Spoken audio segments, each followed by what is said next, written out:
আমরা আরেকটা পাক করতেছি, এটা হলো মুরগি, ঠিক আছে? তো মুরগির সাথে ওরা আবার এই মুরগির ছালটা খায় না, চামড়াটা, যেটা আমরা চামড়া বলি সেটা, তাই আমি আলাদা ভুনা করতেছি। এখন কষানো হচ্ছে, খুব সুন্দর করে কষাই যাচ্ছে। কষানোর পরে আমরা পানি দিব। এখন আমরা পানিটা দিয়ে দিব হালকা করে, পানিটা দিয়ে দিলাম, পানিটা দিয়ে দিলাম, দিয়ে একটু নাড়াচাড়া হালকা।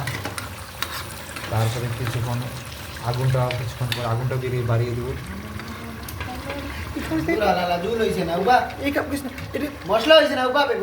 তো এই সিলেটি রান্না, এটা খুব সুস্বাদু, দেখাইতে চাইতেছি আপনাদের। ও বাকি একটু উঠোর দিকে এক পিস উঠাও, উঠাও, এক পিস উঠাও। এই দেখেন এখন তো কিছুই মানে মাত্র কষ্ট। 3 মাস যাবৎ কাজ নেই, বসে বসে রান্না করে আর খায়।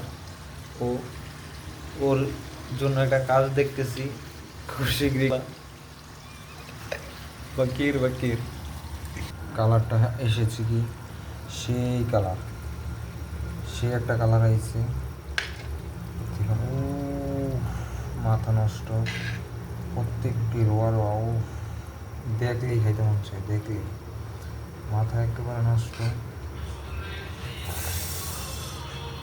সেই কি বলবো আর,